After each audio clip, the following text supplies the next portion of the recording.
Suspense.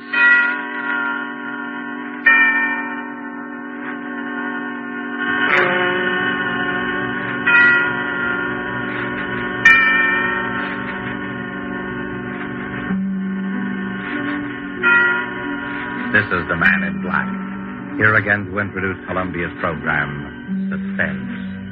Tonight, in one of her rare radio appearances, we bring you one of Hollywood's most idolized personalities, Miss Dolores Costello. With such noteworthy and distinguished players as Mr. Martin Koslick, Mr. George Zuko, and Mr. Ian Wolfe, Miss Costello appears in A Story of Today, played against the background of the New Order in Europe, a story of an oppressed people who use strange and effective methods in dealing with their oppressors and with traitors. The story tonight is called The King's Birthday, and was written by Corporal Louis Pelletier, AUS. And with the performances of Dolores Costello as the Danish Countess Elsa, of Martin Koslick as the Nazi Gauleiter Reichmann, of George Zuko as Dr. Erickson, and of Ian Wolfe as old Peter of Cronwald Castle, we again hope to keep you in suspense.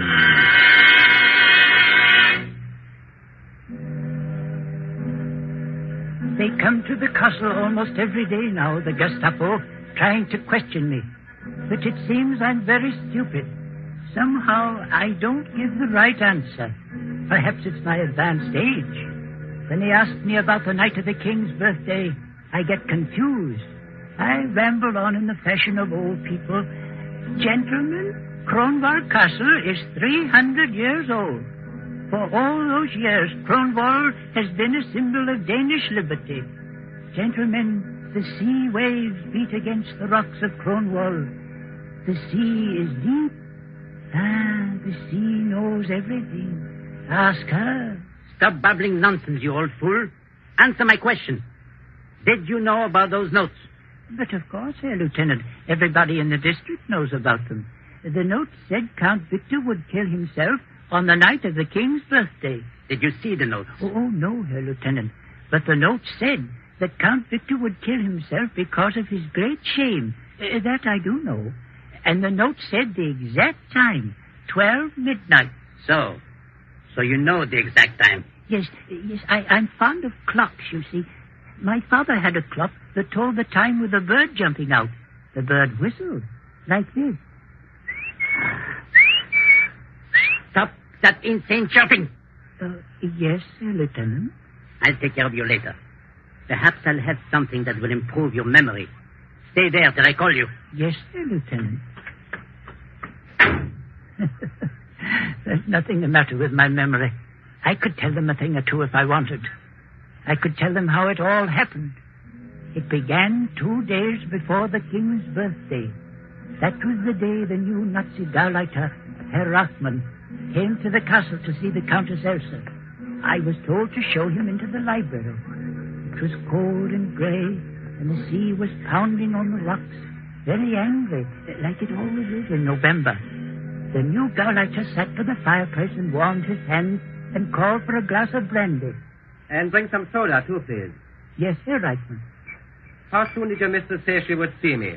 In a few minutes, Herr Reichmann. You told her it was most urgent. Oh, yes, I told her. She'll be with you soon. I doubt it.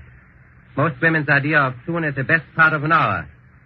In my country, we train our women to... The brandy, Herr Reichmann. Oh, thank you. Yes, in Germany we... Courvoisier. Where did you get brandy like this? Count Victor can get many things that are forbidden to his countrymen, Herr Reichmann. Count Victor's cellar is well stocked. Is it really? Yes, we have meat at the castle. Nobody in Denmark has meat. Only Kronwald Castle. You're lucky. So they say. Shall I leave the brandy, sir? Yes. But you stay here a minute. Tell me, what's your name? Peter, sir. Ah, yes, Peter.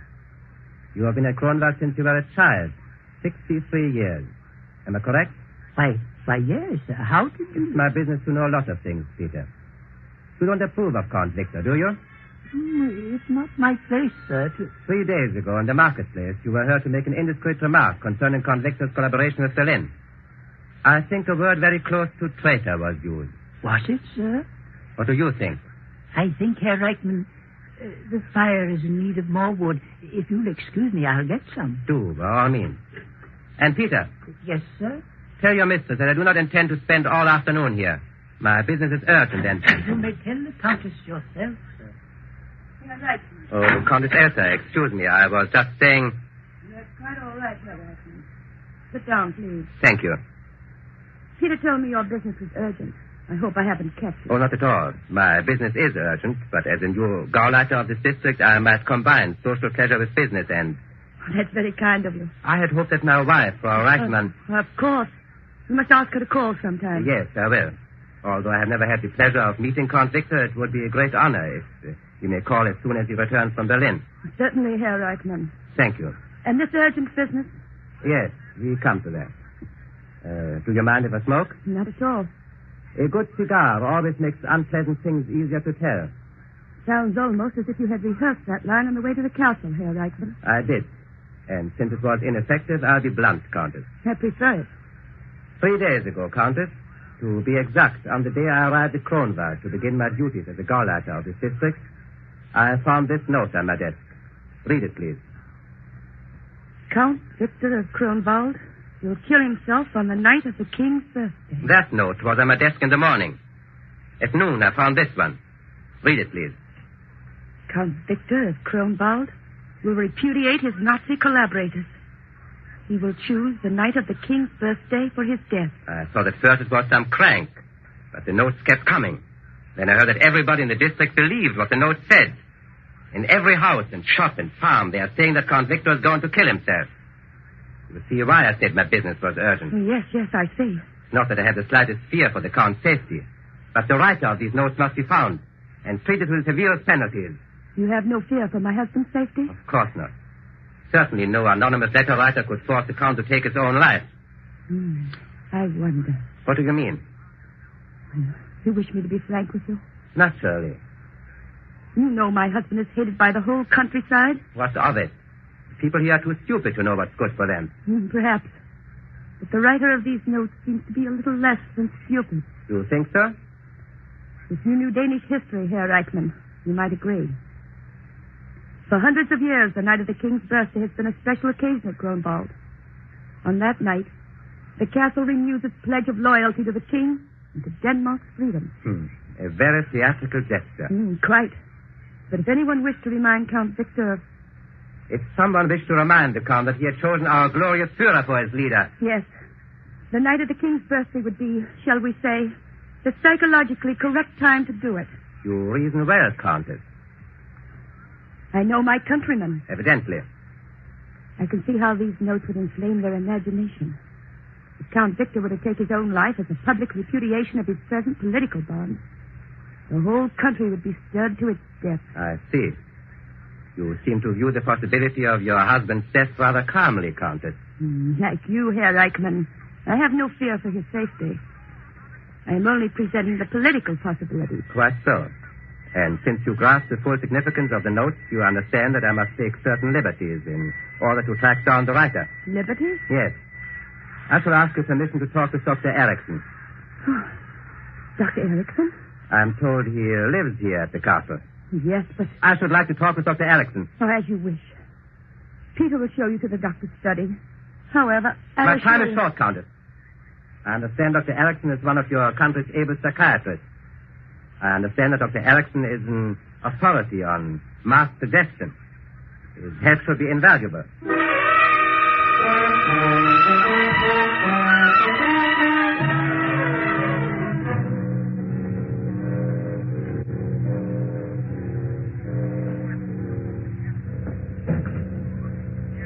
Dr. Erickson. Yes, Peter. Show the gentleman in. Sit down, Herr Reichmann. Don't be alarmed about these mice. I'll remove them just as soon as Herman here gets through the maze. Watch him. He's really quite clever. I've been trying him on liver extract and... he made it. Good night, Herman. Now, off to bed. I've been expecting you, Herr Reichmann. Please sit down. Thank you. You've come to see me about the notes. Am I right? Yes, you're right, Doctor. When I first heard about them, I said to myself, the new Gauleiter will want my theory concerning the type of mind which would be prompted to write such notes. I'll tell you my theory, Herr Reichman. I don't want your theory, Doctor. I want you to answer some questions. Oh, so it's like that. And perhaps you want a sample of my handwriting, too. I'm not a fool, Doctor. That's very possible. How long have you been treating Count Victor for a certain nervous disorder? 5 years. What would you say is his condition now? You've never met Count Victor, have you, Herr Reichman? No. When you talk with him, you'll see no outward signs of his malady. It manifests itself only during periods of despondency. In the last few years, I'm happy to say that these periods have been infrequent. Count Victor depends a good deal on you, doesn't he, Doctor? Perhaps. I've almost cured him. In return, he's given me this laboratory and also money for my experiments. But you do have a great deal of influence on his mental processes. Yes, Herr Reichman, I do. In fact, if I had decided to, shall we say, liquidate Count Victor, I would have written the notes exactly as the people say they are written. Like all nervous people, the Count would be highly susceptible to such a mental attack. That's what you wanted me to say, isn't it? Yes. We know then where we stand. Almost. One thing more I'll ask you, Doctor. Count Victor had a brother who left Kronwald when Denmark was occupied by our troops. That brother, Christian, is now known to be working with the Danish underground. Formerly, he was one of your students at the university. Is that right? Christian was one of my most brilliant students. Do you know where he is now? No, I don't. And neither does your Gestapo. That's the only thing we share in common. You're a very outspoken man, Doctor. I find it the best form of deception. Do you think it wise to try to deceive the lawful government of your country? Lawful government? You have a quaint sense of humor, Herr Reichman. You may not find it so quaint. If Count Victor ever removed his protection from you. He won't. When you've informed him of his impending suicide, as I presume you will, you'll see that he will need me more than ever. You do intend to show the notes to the Count, don't you? Yes. I will present myself to His Excellency tonight on his return from Berlin. Yes, his reactions to the notes will be most interesting. Would it inconvenience you if I would be present on the occasion? Oh, not at all, Doctor. I'd be delighted. Your own reactions should be most interesting, too.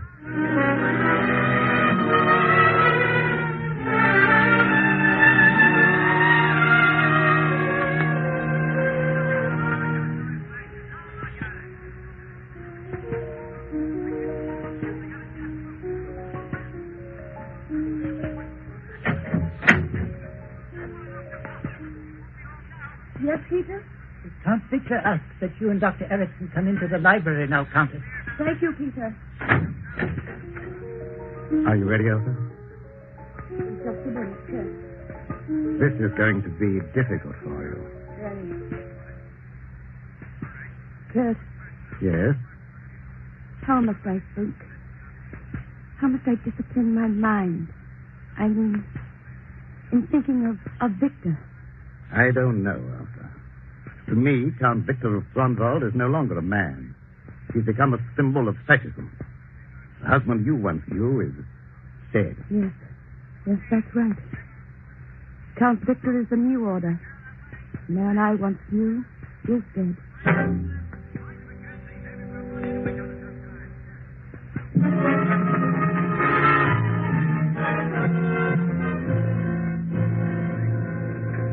Sad? That's what the people think, eh? They think they can tell me with words? They can't do that to me, can they, Doctor? Victor, please. Look at this childish note. Count Victor will kill himself on the night of the king's birthday. Because of his great shame, he'll...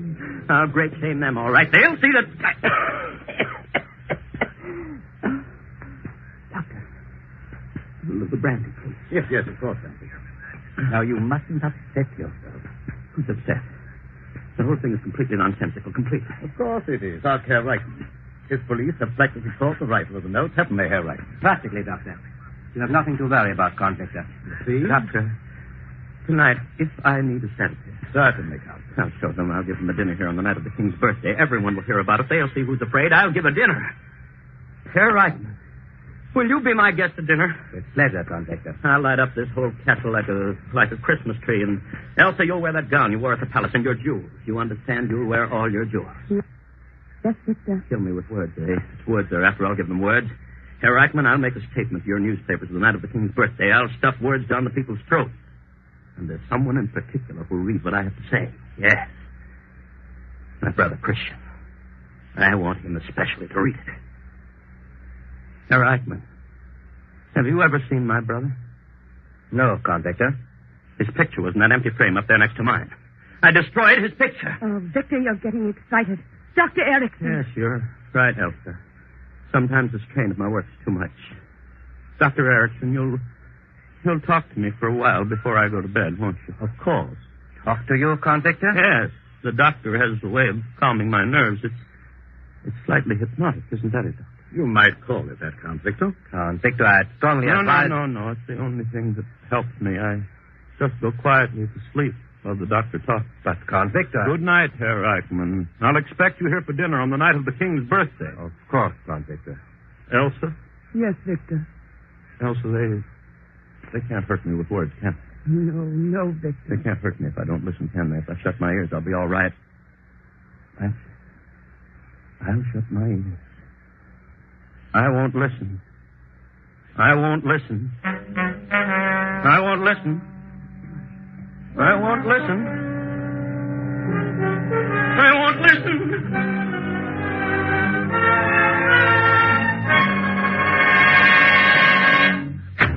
Herr Gauleiter. Yes, Lieutenant? While you were out to lunch... You didn't tell me. It's another note. Yes, Herr Gauleiter. Where did you find it this time? I hesitate to... Speak up! Speak up! I found it, Herr Gauleiter, in the pocket of my own tunic when I was about to go on duty. Never mind the details. I found one of them under my pillow this morning. Count Victor called me and said there was one delivered with his morning paper. The farmer came in here at 8 o'clock. He found one nailed to his door. This has got to stop, Lieutenant. Yes, Herr Gauleiter. Just as our Führer says. If you tell a lie often enough, everybody believes it. That's true, Herr Gauleiter. Is it? Well, as the Gauleiter says... Do you believe Count Victor will kill himself? Oh, no, Herr Gauleiter. Neither do I. But the Countess was right about one thing. If he did kill himself after all these notes, the effect on the people would be electrifying. But you just said that... I am talking about effects, Lieutenant. From what I have seen of the Count, he is too much of a coward to take his own life. But if someone else killed him and made it look like suicide... Yes, it could be done. But how? How? I don't know. There will be 4 adults for dinner. I have ordered 50 guards to patrol the grounds. 4 guards will be stationed in the dining room while we eat. No one can get near the Count. It's impossible to kill him.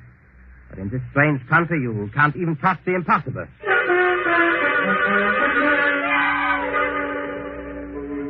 They say the castle is guarded tonight. 50 soldiers. They say the Count locked himself up in his room all day writing. A message to the people, they say. They say the Gauleiter has 5 Gestapo men at the castle besides the soldiers. 1 Gestapo man is watching the food for poison.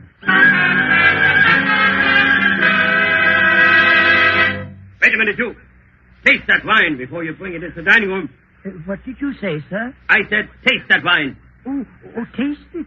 Why, of course. Ah, it's very good, sir. Did you doubt its quality? Don't be insolent. All right. You take it in. Thank you, sir. And if there's any left after that food... Well, I'll take care of you, sir. Ah, more wine. Good boy, Peter. Good boy. Set it right here. We'll drink another toast to the king. Victor, I think we've drunk enough toast. Nonsense. This is the king's birthday dinner. We've got to drink to the king. Oh, Peter. Yes, sir? Did they make you taste that wine before you brought it in? Yes, doctor, they did. What's this? What's this about tasting wine? A simple precaution of mine, Count Victor. I hope you don't mind. Mine? No, I don't mind, but you don't think that... And now, Victor, you don't get upset. No, sir, for the love of heaven, stop repeating that inane phrase. You've been saying that all through dinner. I'm not upset, not upset. I just want to know what's going on. What have I got to be upset about? Why, you're more nervous than I am. I can understand the Countess's feelings. This is the first dinner I've ever had with 4 soldiers observing my digestive processes. Don't you think, Harold? I must insist, Doctor, that the soldiers remain. Well, at least ask them to sit down. The fighter. Yes, Herr Gauleiter. Your men may be seated. Thank you, Herr Gauleiter. And, Peter, go get some wine for the soldiers. Yes, sir. Everyone will have more wine, Peter. We're going to toast the king. What time is it, Doctor? 5 minutes to 12, Count Victor. And I'm still alive. Peter, it's 5 minutes to 12 and I'm still alive. Go get the wine, Peter. Yes, sir. You know, Peter tells me everything they say down at the village. People say I have 5 minutes to live. So, Peter tells you the village gossip. Oh, yes. Yes, he knows everything. It was Peter who discovered most of the notes and brought them to me. He brought you the notes? Oh, yes. And the last one said... Oh, what did it say? Victor, can't we talk about something else? Why? It's a fascinating subject. Ask the doctor. He and I discuss it for hours. Well, the doctor told me about some sect on the West Indies that disposes of an enemy by simply writing the victim's name on a piece of paper and sending it to him. Same sort of nonsense being tried on me. Isn't that your theory, Doctor? Well, Dr. Erickson, in view of the Count's nervous condition, don't you think... Gauleiter, my private life is my own affair. When you work for the Reich, Count Victor, you have no private life. I repeat, Dr. Erickson, in view of the Count's nervous disorder... As the Count's personal physician, I prescribe my own remedies. To know the truth about occult practices is the best way to guard against them. Surely you don't think that... In Haiti, Herr Reichman, I saw a man die after receiving a note with his name on it. I don't explain it. I tell you a fact. You see? It's possible. It's a fact. Well, I could be murdered with pen and ink. It could be done in exactly 3 minutes. If my watch is right. 3 minutes to live. Where is Peter with that wine? Oh, Victor, if you will excuse me, I have a headache. You stay here, Elsa. No one leaves this room till midnight. The Father! Yes, Herr Gauleiter. Lock the door. Bolt all the windows. Yes, Herr Gauleiter. Two pieces. Yes. Yes, that's right. Bolt everything. They won't come in here after me. They won't touch me. Oh, Victor, you're being absurd. I Countess, ask you. I think it's best to comply with Count Victor's wishes. Yes. Humanly, my dear. You'd never forgive yourself if you treated me unkindly during the last 2 minutes of my life. Especially since you wished me dead so many times. Victor. It's the truth, isn't it? Count Victor. 2 minutes to live, Doctor. This is a good time to hear Elsa's confession. If I may say a You word... may not. Well, Elsa. It's the truth, isn't it? Isn't it? Yes, Victor. It's the truth. I wish you were dead. I hate every minute I live under your roof. I hate the things you've become. A Nazi puppet. I hate your sniveling, goose-stepping mind. Just as I loathe this fat specimen of the super race you've invited to dinner. The Father! Now, let her finish her Gauleiter. Go on, Elsa, go on. I despise you as a man. Your countrymen despise you. Even before the Nazis came, you were planning to sell us out. All that Grunwald has fought for down through the years. All that Danes should be. A proud and free people. You sold all that for a cast-iron Nazi cross. I wish you were dead, Victor. I wish your soul were rotting in the grave that's waiting for all these madmen of Europe. Doctor, listen. There's a clock.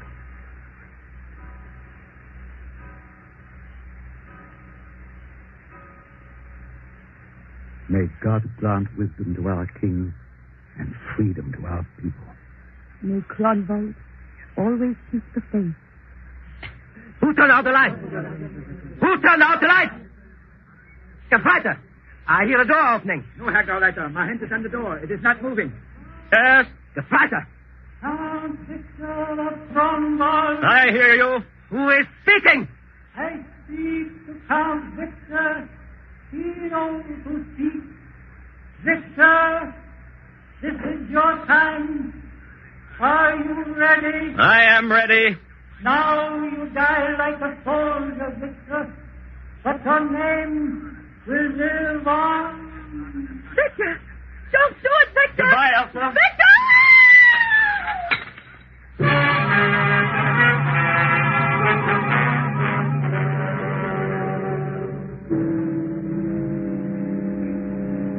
Have they found the body yet? They say the body was washed out to sea. But yesterday on the rocks, they found the Count's wristwatch and a handkerchief with the initial D on it. They'll never find the body. Say what you will. Count Victor was a brave man to take his own life. Yes.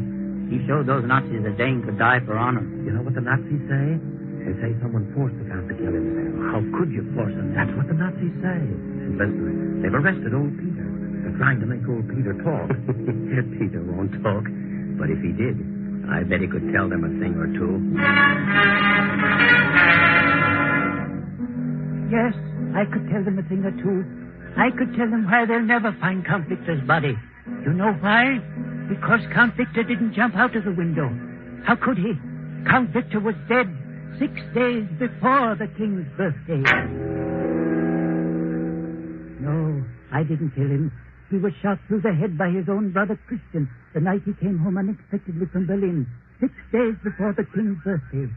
Yes, I worked with the underground, and so did the Countess and Dr. Erickson. That's why Christian came here to see us. When the Count returned unexpectedly, Christian decided to try to reason with him. They quarreled and, well, Christian eliminated the slimiest traitor Denmark has ever known. It was then that Dr. Erickson got the idea for the note. Listen, you're satisfied. Listen, Nicolite has never seen Count Victor. You'll pose as the Count and you'll stage your suicide. The moral effect on the people will be tremendous. Christian agreed, and we started sending the notes. The rest was easy. We all played our parts, and Dr. Erickson coached us on the exact thing to do at 12 midnight. At the last stroke of 12, Peter will turn out the lights from downstairs. You've got that, Peter? Yes, Doctor. Then what do? I go through the passageway that leads to the hidden door in the dining room fireplace. I open the door and call out, Count Victor, this is your time. Are you ready? And you, Christian? I say, I am ready. I call out, don't do it, Victor. Don't. Then I break one of the windows. And you, Christian? I go through the fireplace door and disappear. Yes. And Count Victor of Frondwald has died for his country.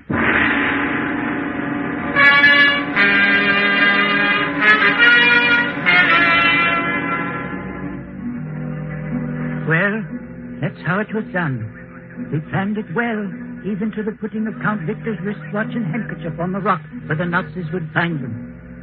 Presently, the Gauleiter will question me some more.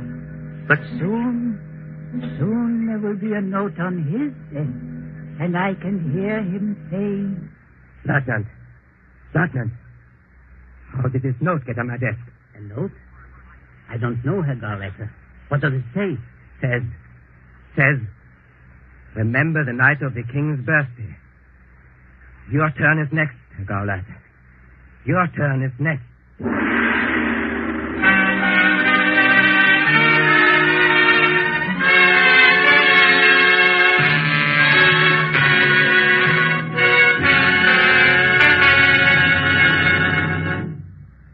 So closes The King's Birthday, starring Dolores Costello with Martin Kozlek, George Zucco, and Ian Wolfe.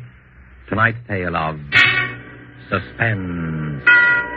The producer of these broadcasts is William Spear, who, with Ted Bliss, director, Lud Gluskin and Lucien Marowik, conductor and composer, and Corporal Louis Pelletier, radio author, collaborated on tonight's Suspense. This is your narrator, the man in black, who conveys to you Columbia's invitation to spend this half hour in suspense with us again next week.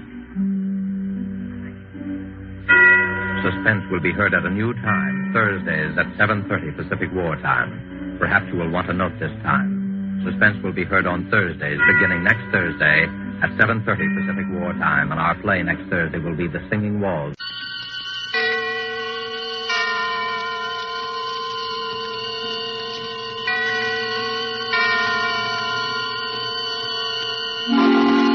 Suspense.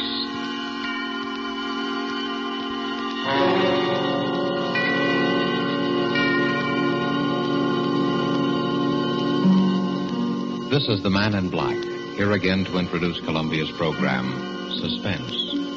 Tonight, heading our Hollywood cast are two noted leading men. One, Mr. Preston Foster, a star long established, the hero of many an adventurous film. The latest, the 20th Century Fox production, Guadalcanal Diary. The other, Mr. Dane Clark, a newcomer to the screen, whose auspicious debut in Action in the North Atlantic has made him warmly welcome in these parts. Mr. Clark appears tonight as a young man who awoke one morning to find himself in a very serious jam. And Mr. Foster is the San Francisco homicide detective who is willing to help his friend, up to a point. The play called The Singing Walls by Robert L. Richards, adapted from a story by Cornell Woolrich, is tonight's tale of Suspense. If you've been with us before, you will know that Suspense is compounded of mystery and suspicion and dangerous adventure. In this series are tales calculated to intrigue you, to stir your nerves, to offer you a precarious situation, and then withhold the solution until the last possible moment. And so it is with the performances of Preston Foster as Detective Denny Sullivan and Dane Clark as young Tom Cochran, We again hope to keep you in suspense.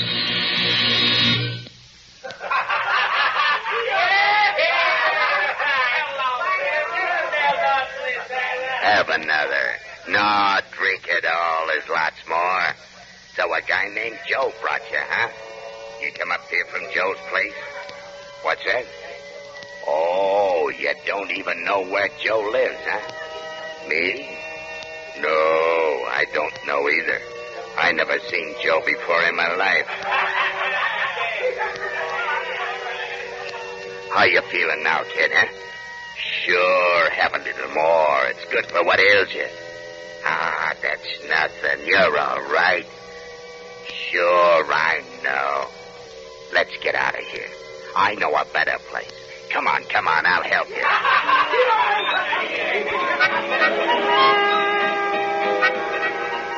No, that's not a window. It's bricked up. They put a building up right behind this one. That's right. It comes right out of the walls. Singing walls. Yeah. We got hot and cold running water here and singing walls.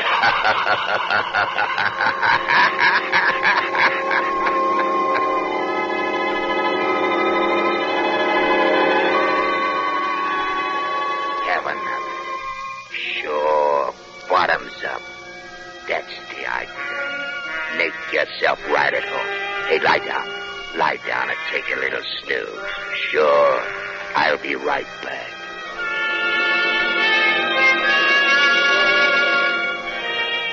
What's the matter?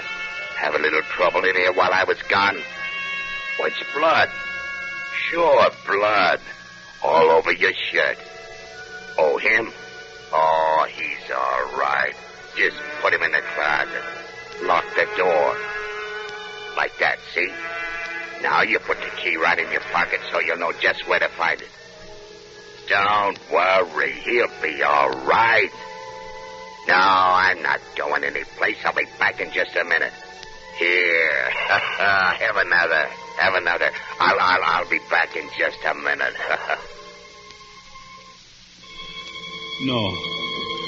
No, let me out. Let me out of here. Tommy. Let me out of here. Tommy, what's the matter? No. Tommy.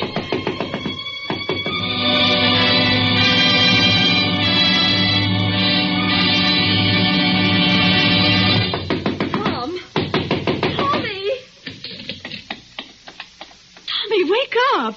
What? What is it? I've been knocking at your door the longest time. You were having a dream or something. Yeah, what time is it? Oh, it's way afternoon. You came in pretty late. Did I? Toss me my bathrobe, will you, sis? Don't you know what time you got in? Not exactly. Oh, Tommy. I know it's tough not having a job all these months, and I know you've tried. But this isn't doing you any good. I know, sis, but last night was the first time in a month, and anyway, it was different. I had a few drinks, but it was different. Something happened. What do you mean something happened? Well, it wasn't just the drinks. They were doped or something. Oh, Tommy. No, look, sis, it's not just an alibi. I don't remember where I was or anything, only that just now I seem to be dreaming about it. About what? About last night. I could hear you banging on the door all the time I was dreaming. And then it seemed as though I wasn't dreaming at all, that I was remembering a lot of things. What sort of things? Well, it was all mixed up. There was a guy with a kind of a frog voice that kept giving me drinks. And I was sort of floating. Then there was a place that music came out of the walls. There was something about blood on my shirt. The key to a closet. Why, Tommy, you're shaking like a leaf. Yeah. It was a pretty scary dream. If it was a dream. What you need is some good hot coffee. Now hurry up and get dressed and come on downstairs. Here, I'll get you out a clean shirt. Yeah, I'd better wear the old one. I've only worn it once. Oh, but it's all messy. Yeah, it does look kind of... Mildred. What? My shirt, give it to me. Now what's the matter? Look, Mildred, that's blood. Well, I guess it is. I know it is, just like it was in the dream. Oh, Tommy, don't be so silly. You must have hurt yourself somewhere. But I didn't. Look, there isn't a scratch on me. Well, then you got in a fight. Maybe. What else could it have been? Well, that's what I'm trying to think. Well, stop thinking and hurry up and get dressed. My goodness, look at the way you threw your clothes around last night. Trousers on the floor? Here. Oh, dear, everything's falling out of the pockets. I'll pick it up. You get dressed. Thanks. You didn't come home with much, did you? Well, I didn't have much to start with. Well, I'll put it all up here on the bureau. 25 cents in change and your keys. Now, hurry. What'd you say? I said hurry. No. Before that, what'd you say? I said I put your change and your keys up in the bureau. Keys? Yes. Mildred, I only have one key. Well, there are two there now. I know. Let me see them. Here. One's the key to the front door. Yeah, but the other one. Doesn't belong to any door in this house. It's the key to the closet. What closet? Last night it wasn't a dream. Tommy, what are you talking about? Mildred, you better call Denny right away. But he's on duty. I know, but get him over here right away. Tommy, what is it? Last night, I think I killed a man.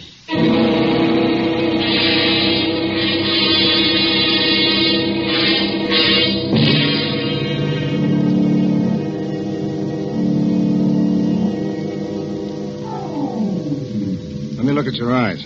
Listen, Denny, Mm-hmm. You were doped, all right. Well, I didn't know what it was. Never mind that now. How much do you remember? Look, Denny, I hated to bring you in on this, and I didn't know who else to go to. Skip it. What's the use of having a brother-in-law who's a cop if he can't help you once in a while? How much do you remember? Well, just what I've told you. Just like it wasn't a dream, only it wasn't a dream. You see, there was this guy, Joe, just some guy I'd known from someplace, I don't know where. See, I met him on the street, and he took me to the party. And then the guy with the frog voice began giving me drinks. And then everything got confused. And I was in another place with the singing walls and some harmonica playing or something. I don't even know whether it was in the same apartment even, but that's where the closet was. What about the guy the dead guy? Well, at first he wasn't there, and then he was. He was sort of slumped over in a big armchair. Then Frog Voice put him in the closet. That's what I remember.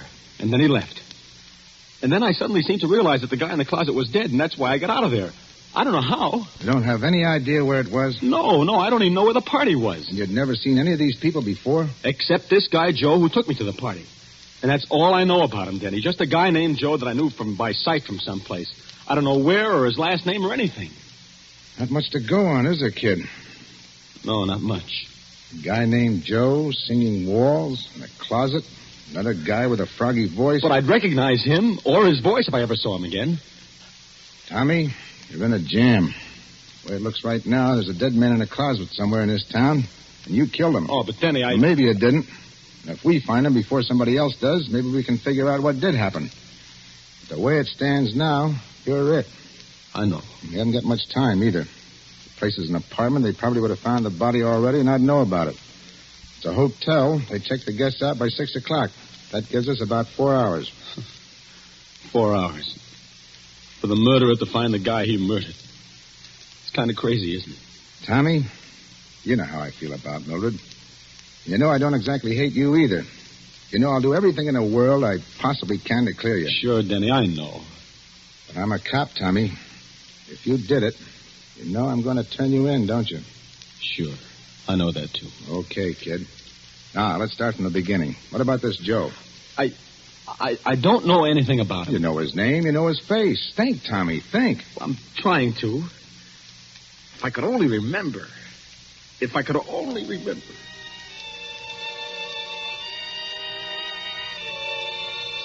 So a guy named Joe brought you, huh?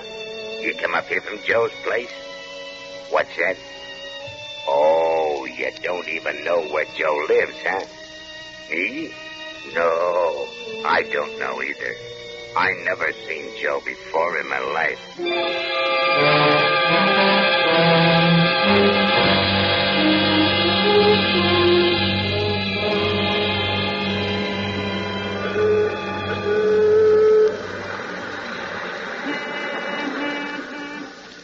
You still don't get it, Tommy? No, I don't. You told me where Joe is. I have?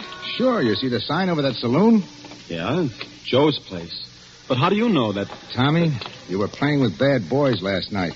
And this is where bad boys hang out, among other places. It's got a name. It's run by a guy named Joe. He minds his own business, as far as we know, but his customers don't. So? It all clicked when I remembered you said the guy with the frog voice asked you if you came up there from Joe's place. He didn't mean where Joe lived or anything. He meant this place. He thought maybe you were one of the boys. Yeah, but how did I ever meet this Joe? I've never been here in my life. He runs another joint, a respectable saloon. It's a sort of cover, about 3 blocks from our house, the Town Tavern. Hey, that's right. Remember? Now, Joe may or may not be in on this. Frog Voice made a big play to you that he didn't know Joe. He'd never seen him before in his life. His customers always cover him. It's better for them that way. If my hunch is right, Joe is going to be plenty surprised when he sees you walk in there. Me? Walk in there? Ah, don't worry. Just walk in and sit down at the bar. If you're not out in a couple of minutes, I'll know you recognize the guy and we're on the right track. I'll come in as though I didn't see you and go into the phone booth. And then what? Then we'll see. Okay, kid? Okay. Oh, one thing. Yeah? If he offers you a drink on the house, take it. Sure. Well, here goes.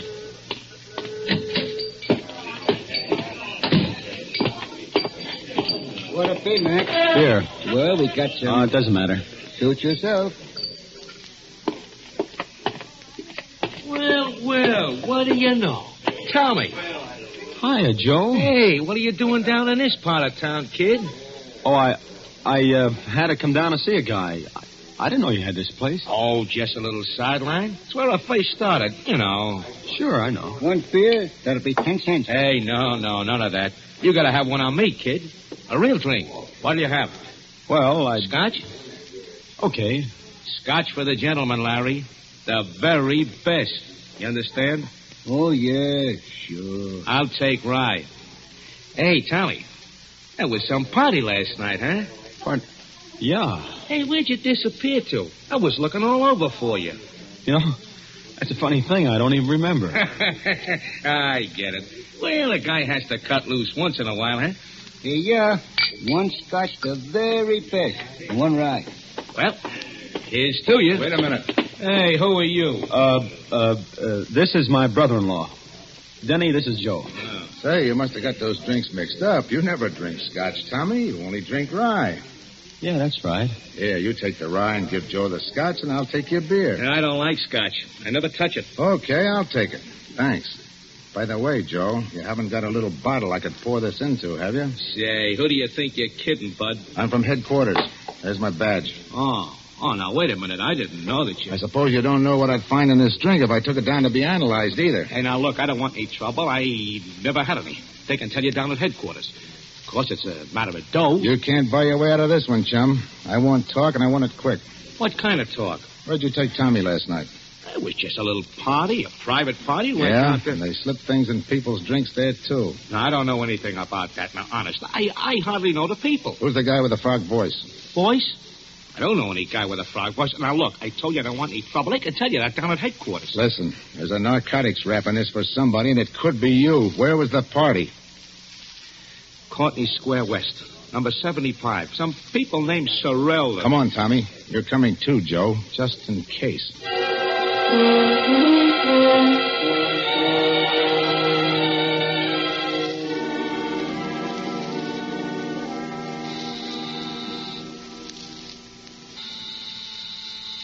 Sorrell, A.J. This look like the place, Tommy? Well, it looks like it. Could be. Everything has been so confused since last night. Well, this is it. It better be. Mrs. Sorrell? Yes? I'm from police headquarters. Oh? Mind if we come in and look around? Why, no. Come on, Tommy. You too, Joe. By the way, you two know each other? His face familiar. I think he's been here on a couple of parties. We kind of get crazy parties. All kinds of people wander in and out. Is that what the trouble is? It might be. Know anyone with a froggy voice? No, not that I can remember. Okay, let's look at the apartment. Well, this is the hall, of course. And here's the living room. Joe, you stay here in the hall. And you better be here when I get back. I'll be here. So this is the living room. Uh-huh. This is the bedroom. Looks kind of messy now. See anything? No. And over here's the kitchenette. I see. That's about all there is to it. What's that room there? Oh, that's just a sort of storeroom. Yeah, well, I think we better look at it, though. Come on. Well, all right. There, see? There's nothing much in it. An old armchair and a bed. We use it as a guest room sometimes. Denny, that closet. Oh, there's nothing in there. There's a lot of old odds and ends. Open it. Well, it's locked. All right, unlock it. I'm not sure where the key is. And, lady, you better find it. Well, I'll try. Be right back. Is this it, Tommy? Well, there was a closet like that. And a window just over there where that one is. And the armchair and the bed. Don't you remember? I can't, Denny. Let me have that key. Wait a minute. Here she comes. I think this is it. Try it. Sort of sticks sometimes. I'll help you. There it comes. See? Just a lot of old junk. Uh-huh. Oh, come on, Denny. You sure? Sure, I'm sure. Come on. Well, I guess that's all, Mr. Sorrell. Thanks for showing us around. That's all right. Hello, Joe. Still here, huh? You don't mind if I stay here and visit a while, do you? No, I guess not. Well, goodbye. Bye. Thanks again. Well, goodbye and good luck, Copper. I'm sorry, Denny. Yeah, it was a try. Well, what do we do now? I don't know, Tommy. I don't know. Think, Tommy. Think. We found Joe. Now, what about those singing walls?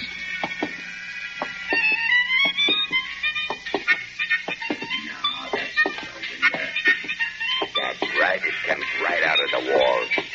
We got hot and cold running water here. And singing walls.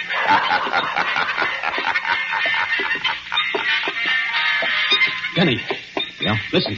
What? That's it. The singing walls. The music I heard last night. You sure? Sure. I remember the piece, the harmonica and everything. It's coming from right around here someplace. Denny, it's coming from their apartment, the one we just left, Sorrell's. Well, come on. This must be the place, Tommy. The closet, now the music. They must have been pulling a fast one on us. Well? All right, quit stalling. Come on, Tommy. Stalling? You heard me. You two brushed us off pretty slick, didn't you? Hey, now listen, I told you I don't know anything about this, but if you... Where's the music coming from? Well, from the radio. The radio? Yes, I turned it on in the kitchen just now when I started to fix dinner. It's a little portable. Here, see? Okay. I don't get it. What did you mean by Skip it. Well, Tommy, here we go again. I don't care. That was the music I heard. And that's the same number, and it sounds like the same band. Hey, wait a minute. Now what? Where's your phone? On the desk. Tommy, look and see what station that's coming over. All right. WBTA. The local station. Thanks. Hello? Operator? Get me station WBTA. A radio station. I don't know what the number is. Just get it. This is a police call. Thanks. May be wrong, Tommy, but I got a hunch. Hello? WBTA? What's that band you got on now? I don't care if it's an electrical transcription or a Mickey Mouse cartoon. What's the guy's name? What? Turn off that radio. Now, what was that guy's name? Yeah.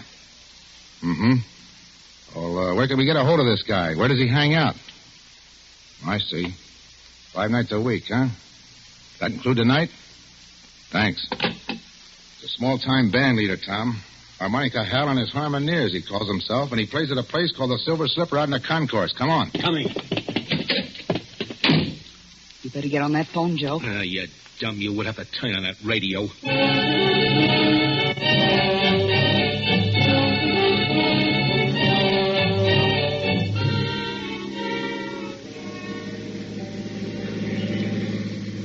There's a Silver Slipper right over there. Okay, let us out here. Right.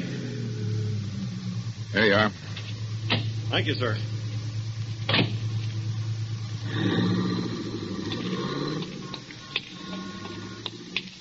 Look familiar to you around here, Tommy? No. Oh, I'm afraid it's a bum steer, Denny. Look, kid, here's the way I figure this music deal. You may have heard a recording of this band the way you did a little while ago. But there's a good chance you actually heard the guy himself. You know what time it was when you heard it? Well, it was just night. That's all I know. All right. They don't make recordings often of unknown bands. And this Silver Slipper isn't on the air. So maybe you were out here someplace and heard the band itself. Maybe. I know it's kind of a long shot, kid, but right now it's the best we got. Let's case the joint.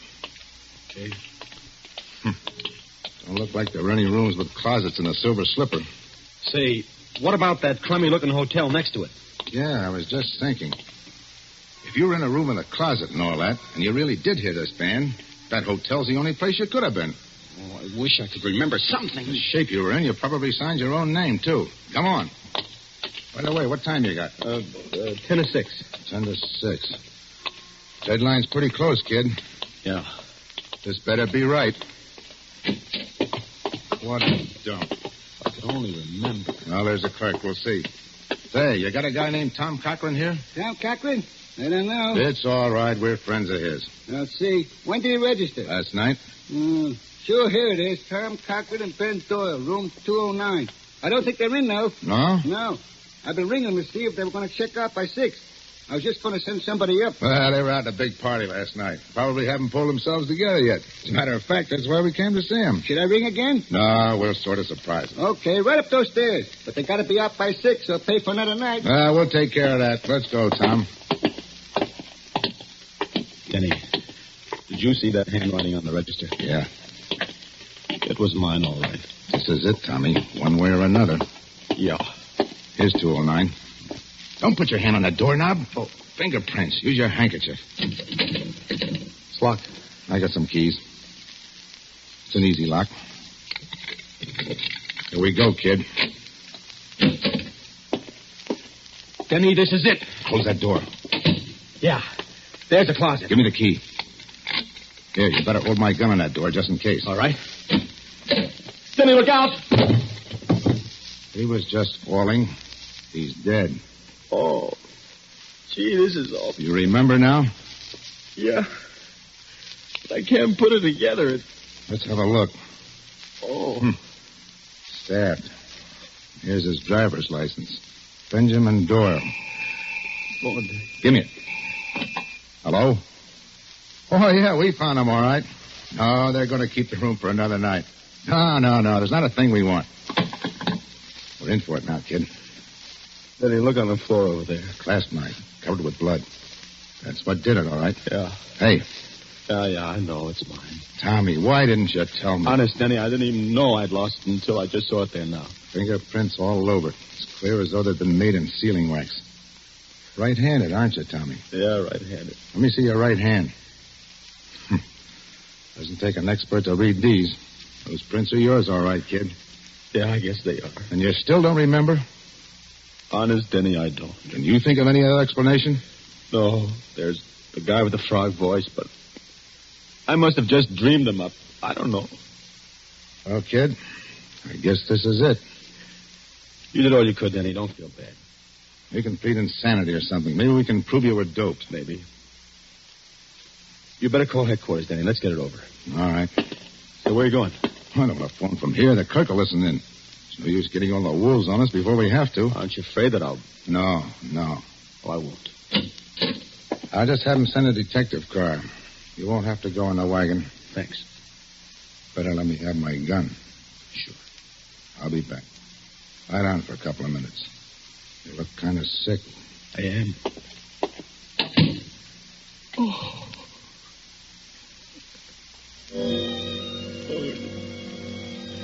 That's the idea. Take a little snooze.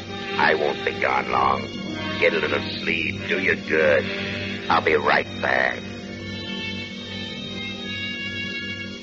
Have a little trouble in here? Blood. Sure, blood. All over your shirt. Oh, he's all right. Put him in the closet. Lock the door. Key right in your pocket. I'm not going anyplace.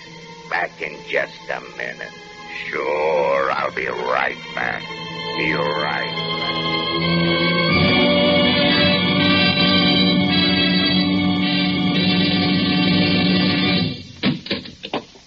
Here he is. You? Yeah, me. Hey, what are you going to do with him, Froggy? Get him in the other room until his copper friend misses him and starts looking. Now, listen, I don't want to be in anything like this. Shut up.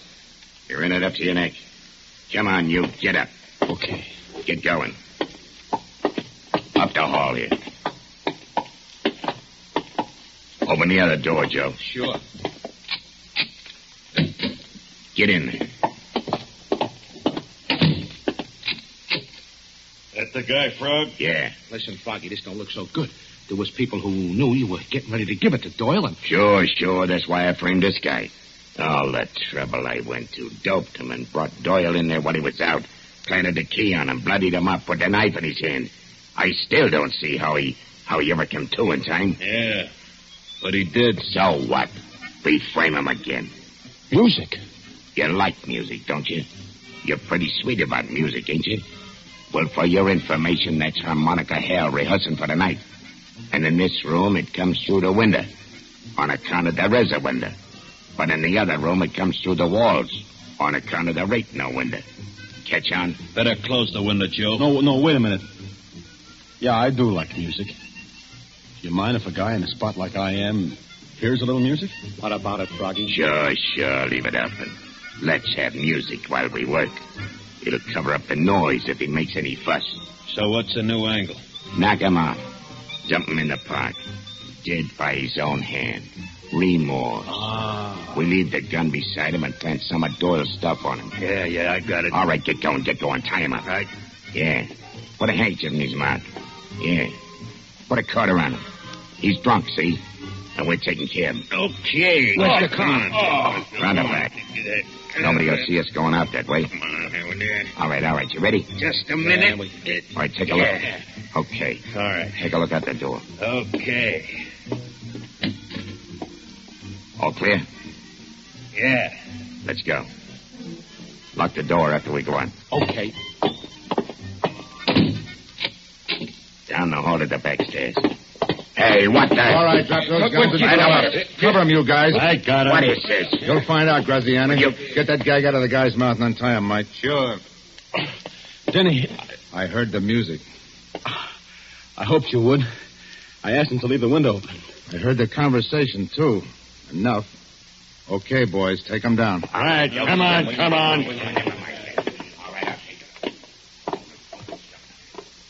Say, who are those guys? Graziani's a mobster. Doyle was one of his boys who double-crossed him.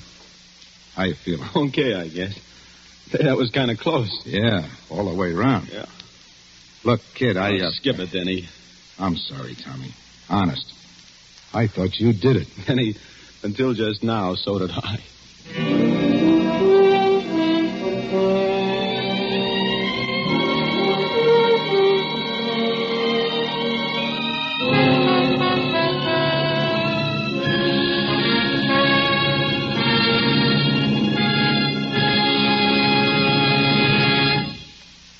And so closes The Singing Walls, starring Preston Foster with Dane Clark. Tonight's tale of Suspense. This is your narrator, the man in black, who conveys to you Columbia's invitation to spend this half hour in suspense with us again next week at this same time, when Miss Lillian Gish and Mr. Otto Kruger will star in the suspense play Marry for Murder. The producer of these broadcasts is William Spear, who, with Ted Bliss, the director, Bernard Herman and Lucien Marowik, conductor and composer, and Robert L. Richards, the radio author, collaborated on tonight's Suspense. This is CBS, the Columbia Broadcasting System.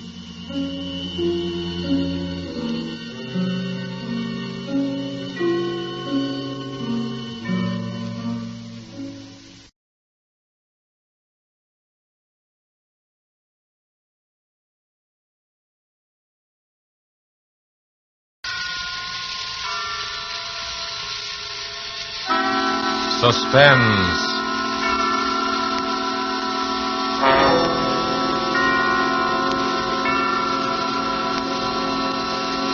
This is the Man in Black, here again to introduce Columbia's program, Suspense.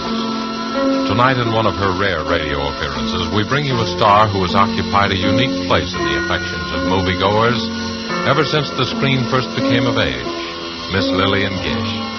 Appearing with Miss Gish are two distinguished players, Mr. Ray Collins of the Metro-Goldwyn-Mayer fold, whose current release is Thousands Cheer, and Mr. Bramwell Fletcher, who has ornamented many a stage and film success.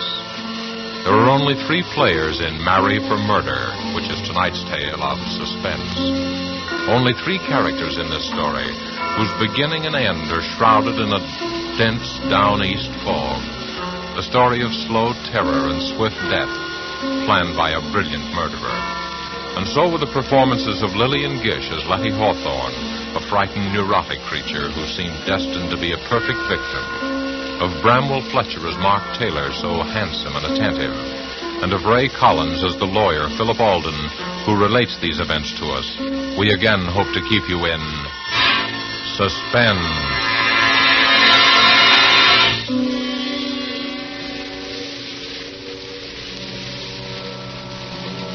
I used to love the sound of foghorns on the bay, especially at night when I sat before the fire, let their lonely wail weave a contrast between my snug comfort and the gray immensity outside. But I've lost my taste for them now. Lost it on the night I heard them moan a dirge of death.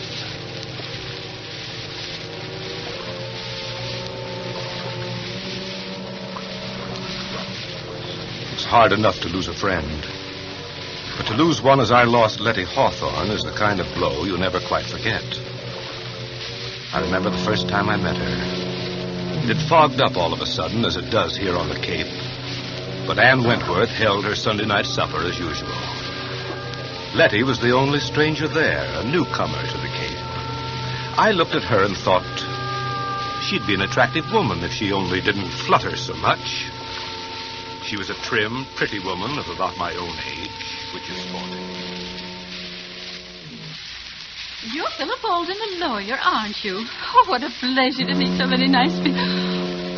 There go those foghorns again. Yes, Does one really get used to them in time? Well, I love the Cape, but I can hardly bear that sound. So depressing, isn't it?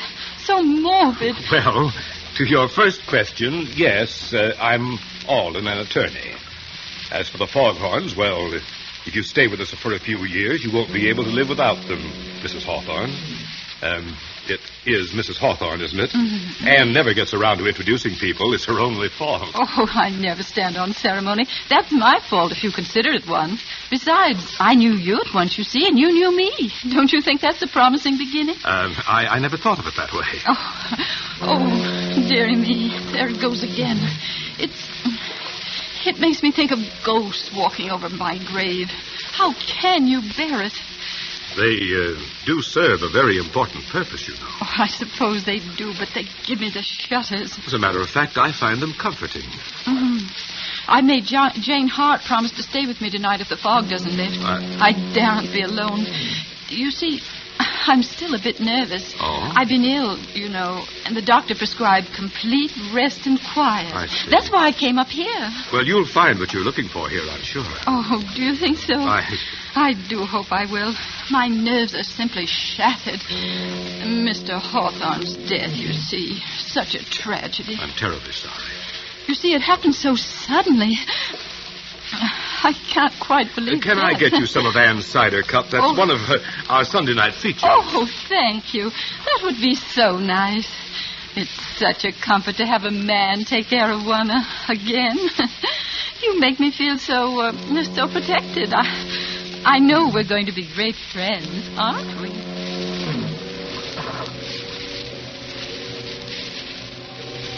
I can tell you I worried a bit for a while after that first party. Letty Hawthorne was a charming woman, a bit fluttery, as I said, but still attractive and rather pathetic. I was afraid she was setting her cap for me. You see, I'm a crusty old bachelor, but even my friends were beginning to wonder. So it was with mingled relief and regret that I learned one day that Letty Hawthorne had transferred her attentions to another newcomer to the Cape, Mark Taylor. He was 8 or 10 years younger than she, a handsome fellow, but somewhat dissolute looking. I didn't like him. I may as well admit that from the start. But short of marrying her myself, there wasn't much I could do. Anyway, they seemed happy enough at first. One day after the wedding, Letty called me on a matter of business.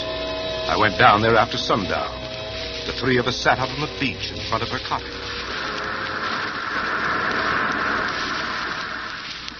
I'm so glad you were able to come, Philip.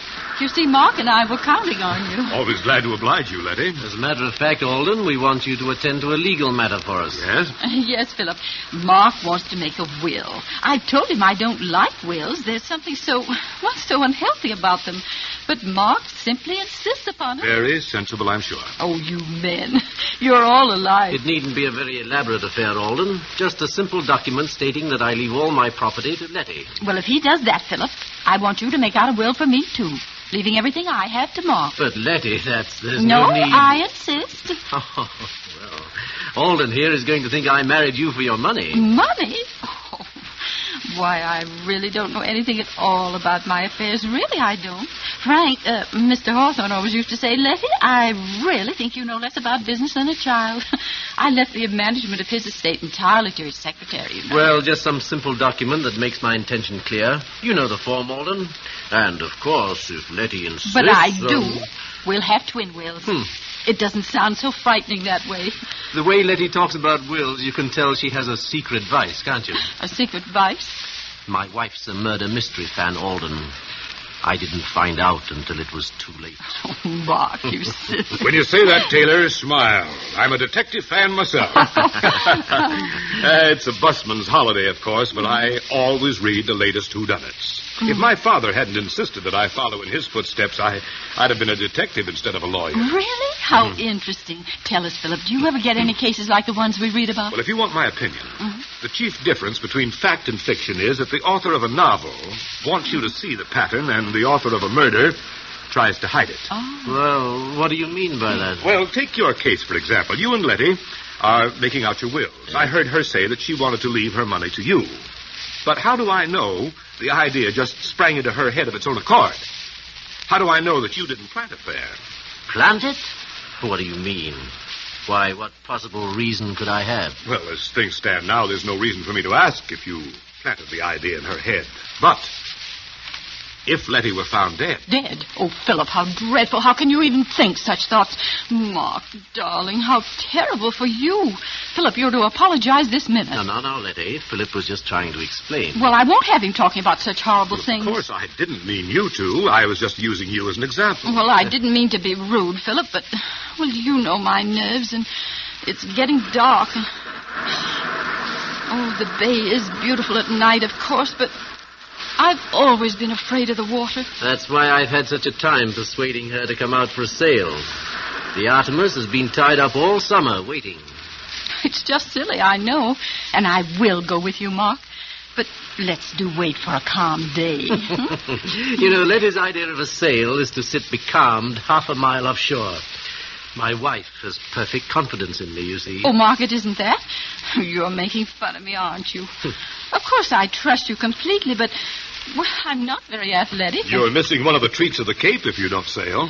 But I shall. Of course I shall, and soon. And what's more, I'm going to get Mark to teach me to handle the Artemis. Well, I'll be looking forward to seeing your sails on the bay, then. Oh, Mark, a storm.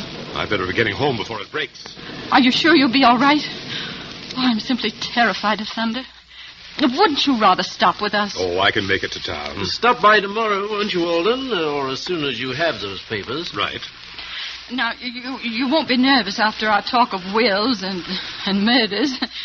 But of course you won't. I'm such a coward myself that I can never understand how other people can be so brave. You know, Philip, Letty's helplessness is one of her chief charms. Sometimes I suspect she exaggerates it just to make me feel important. Oh, Mark, you mustn't. Giving all my secrets away. Well, don't worry about me or the wills, Letty. Someday you'll frighten yourself to death.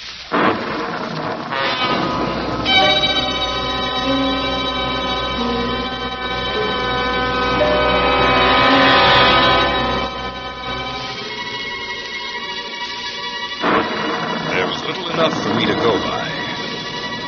But gradually I found myself worrying about Letty and Mark. They didn't seem to be hitting it off. Oh, on the surface, everything was smooth. But I was haunted by a premonition of what I didn't know. It was only a nameless dread of something, some undercurrent of feeling. Letty's nerves were getting no better. In fact, she seemed more tense, more frightened than ever. Yet she was making an effort to meet Mark halfway. Many times I saw them out sailing. Only when Letty returned after a day on the water, she seemed pinched and white. While Mark appeared to be glowing with vitality, Letty grew paler and more distracted. I realized suddenly that she was a middle-aged woman. One day in town, I met them in the general store. They'd been quarreling. But I tell you, Mark, you're just imagining it. I hate to have that stuff around, as you very well know. You read all kinds of stories about the way it gets mixed up in food. Oh, nonsense. Well, I'm sure there aren't any rats around the boathouse. I'd know if there were. I'm simply terrified of them. But I can't bear thinking of having poison around. Why, I'd be worried all the time. Oh, Letty, for heaven's sake, stop being childish. I didn't put traps around because you didn't want them. Now that I'm trying to get rid of them in another way, you make a scene. I don't see why we have to go into a 3-act tragedy just because I want to buy some rat poison. Hello, you two. Oh, hello, Alden. Why, Philip, how nice to see you. Mark and I were just doing a little shopping. Philip, will you do me a favor? Will you please reason with Letty and try to get some sense into her head? Say, wait a minute. This sounds serious. Well, it isn't really. But, Philip, you know my nerves and the way things upset me, and Mark just doesn't understand. Oh, I know I'm just a silly woman, but the doctor says I have to be humored. And now Mark is so unreasonable, and it's such a little thing. Of course it's a little thing, and that's why I can't understand your attitude. Now, look here, Philip. The boathouse is infested with rats. Wouldn't you say the obvious course of action would be to get rid of them? Why, of course. But poison, rat poison. Oh, Philip, don't you see how horrible it is? I mean, accidents do happen. I've always hated to have anything like that around just in case. I've heard of children eating this stuff by accident. But you two people can take care of yourselves. Frankly, Letty, I think you're making a fuss over nothing. Yes, that's right, Philip. That's just what I told her. Well, very well then. But if I'm found dead, I hope you realize you'll both be under suspicion.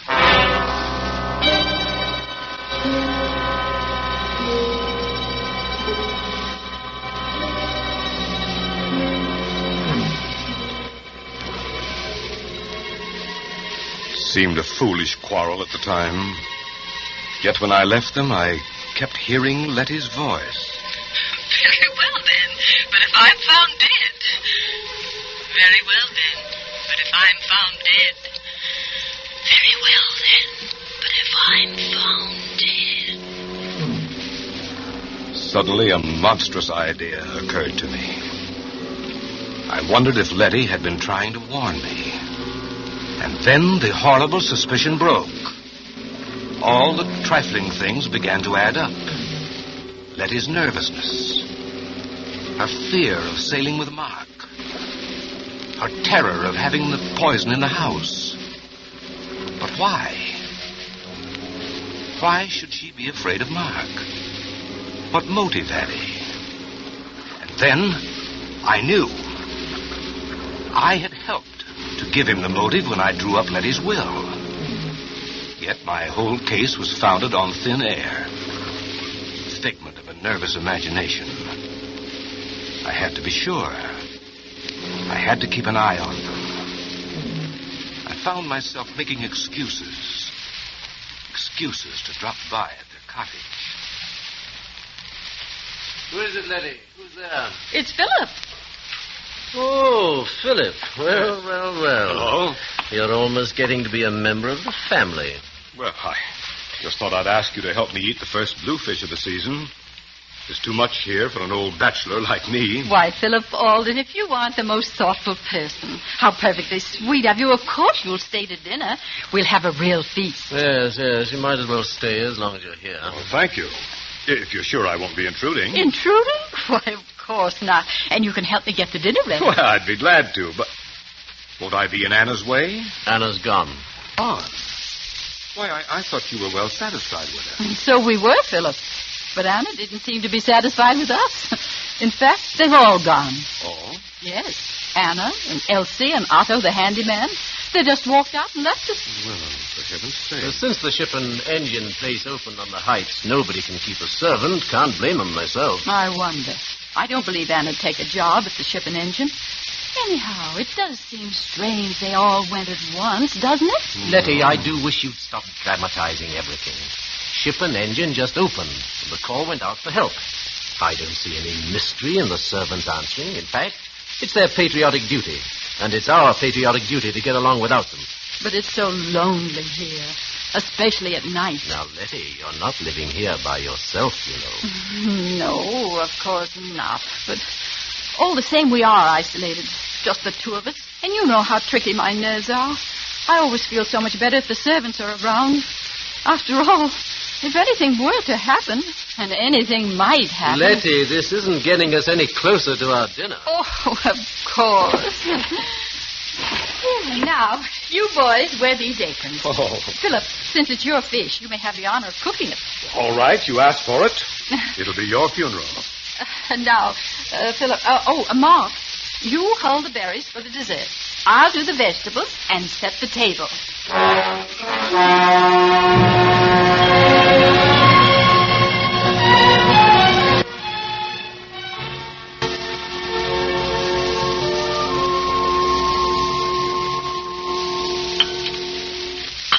Well, for a seasoned bachelor, this dinner's a rare treat, Letty. Oh, I'm so glad you enjoyed it, Philip.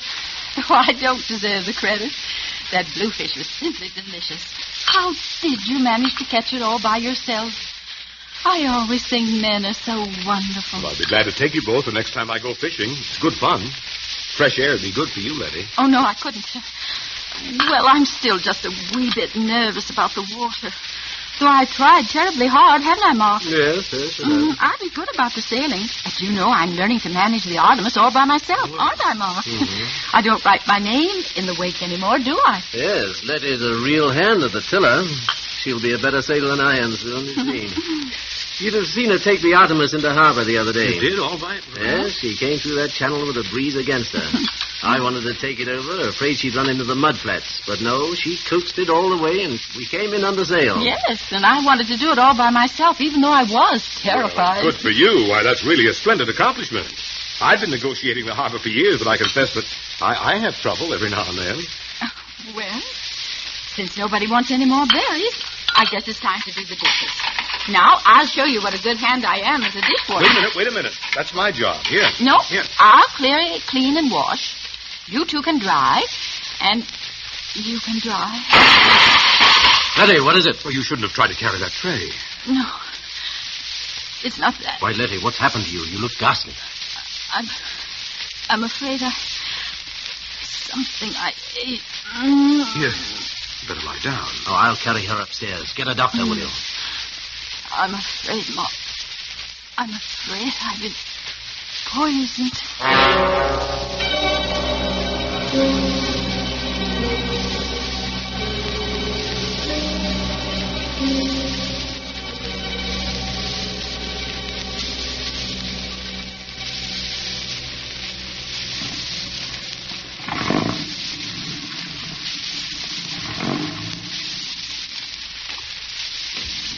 But great heavens, Philip, I just can't believe it. Arsenic, poisoning? Do you think Dr. Potter knows what he's talking about? I'm sure he does. Of course, we can't be sure till the tests are made, but I don't see. I don't understand. It's not very hard to understand. Letty ate arsenic. How or where she got it, we don't know, but it's not difficult to guess. But we all ate the same meal, you and I and she.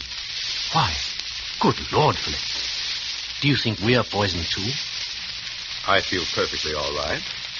You appear to be comfortable. I think we'd feel it by now. But then how on Let's earth be did you... perfectly logical about it. We all ate the bluefish. Yes. I prepared it. We all had potatoes and string beans. Letty cooked those. Yes. Then we all ate strawberries. You prepared them. Why, now, the fish and the vegetables were all served in large platters, and each one of us helped ourselves. Therefore, if any poison were in the food, we'd all be sick. But the strawberries, Mark. See here, Alden, are you suggesting... Wait a minute. We're just following this through logically. The strawberries were put on the table in separate dishes. The poison could have been slipped into Letty's plate in the kitchen. Alden, you have no right to accuse me of this. Why, you're fixing up a case against me. I'm doing nothing of the sort. In any event, I think you might worry less about your own skin and more about Letty. Thanks. I think I can take care of my own wife. Nevertheless, I suggest you get someone to help you. I'm perfectly well able to nurse her myself. If I were you, I'd have someone else as well. I'll send Mrs. Halstead over from town. She's an experienced practical nurse. What I've always appreciated about you, Philip, is the way you mind your own business. I'll be going now. Mrs. Halstead will be along as soon as I can get her.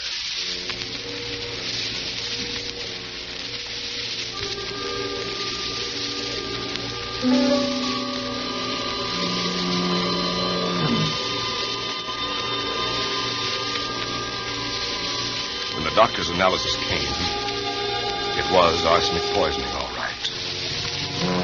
There were traces of arsenic in the sugar on Letty's dish. Letty was recovering. The dose wasn't large enough to kill her. Mrs. Halstead was installed as nurse and housekeeper. Just then business called me to New York, where I found myself worrying about Letty. I couldn't get her out of my mind. Very well, then. But if I'm found dead... I was bothered by a few loose ends in Letty's problem. The sort of questions that would occur to a legal mind. So I decided to spend an evening in the reference room of the law library among the files, where I found out enough about Mark and Letty Taylor to send me racing back to the Cape. And I knew I had to hurry if I was to prevent a devilish murder.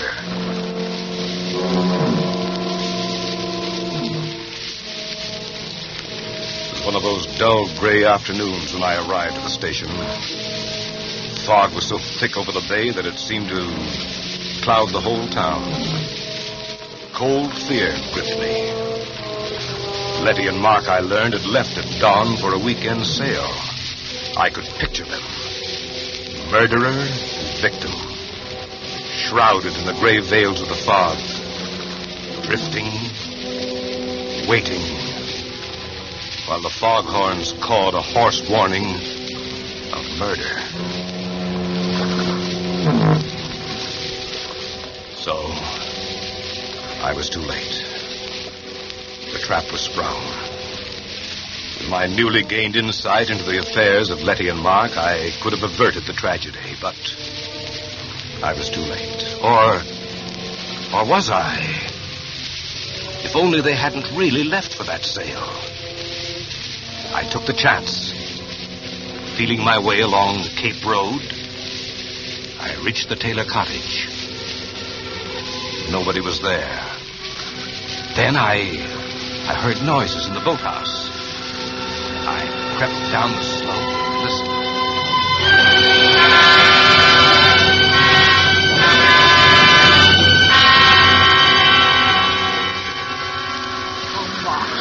Fool.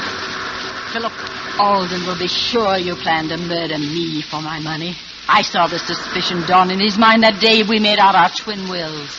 I saw it grow when our scene in the general store, and you brought the rat poison. And that night when I was taken ill, he was sure. Do you hear me? Sure! You wanted to teach me to sail the Artemis. Thought I was afraid of the water. Well, Mark Taylor, when your body drifts ashore, Philip Alden will swear that only an accident prevented you from murdering me. What fools you men are. Aren't you? Aren't you?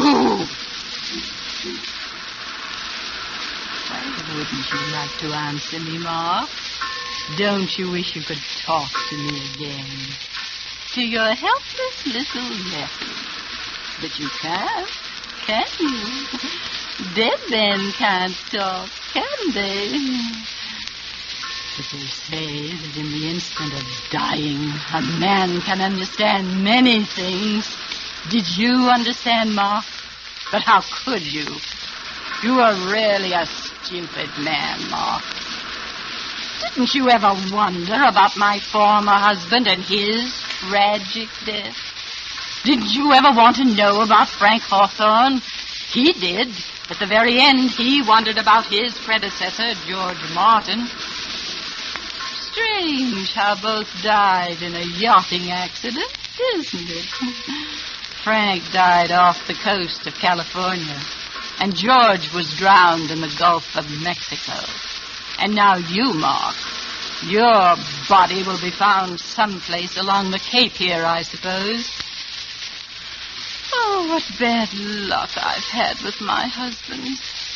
But how thoughtful all of you were to leave me your property. Too bad I'm such an extravagant widow, isn't it? For I do run through money. I wasn't lying about that. Oh, dear, I wish you could help me get your body to the Artemis. If only you hadn't insisted on turning back when the fog rose, I could have killed you so much more neatly. A sudden gust of wind while I was at the wheel, and the Artemis jibes, and the boom catches you, and off you go to the bottom of the sea.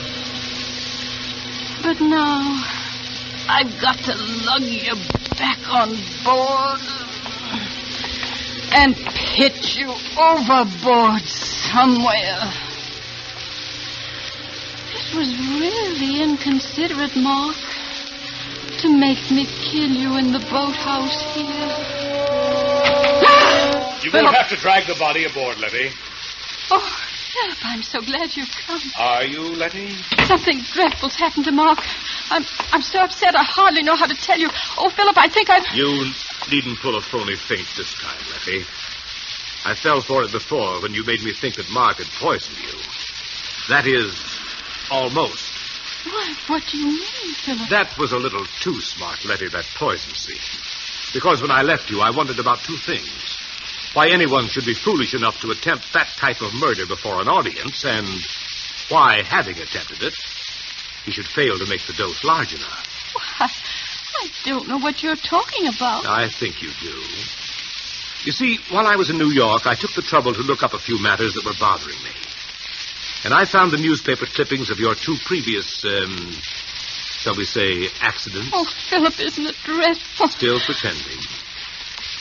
You're a clever woman, Letty, but I overheard you just now. You'll never prove anything. I think I will. You see, I found the motive, too. It was marry for money, marry for murder, wasn't it? I wouldn't try to run away, Letty. I brought a gun. You're coming with me to the police station. Don't wonder that you hate the sound of foghorns, Letty Taylor. You've spoiled them for me, too.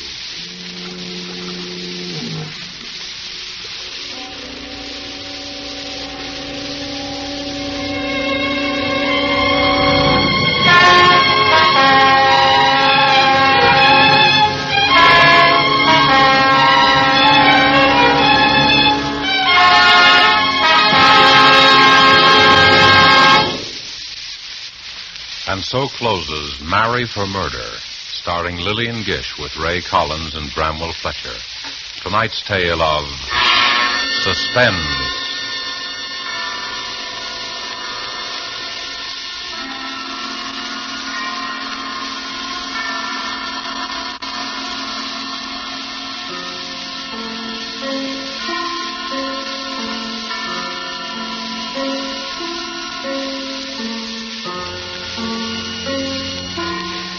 This is your narrator, the man in black, who conveys to you Columbia's invitation to spend this half hour in suspense with us again next week, same time, when Virginia Bruce and John Loder will star in the Dorothy B. Hughes suspense thriller, The Cross-Eyed Bear.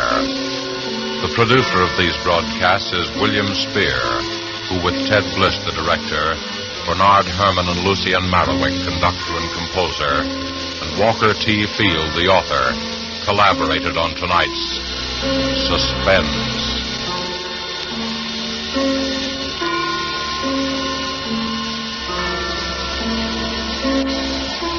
This is CBS, the Columbia Broadcasting System.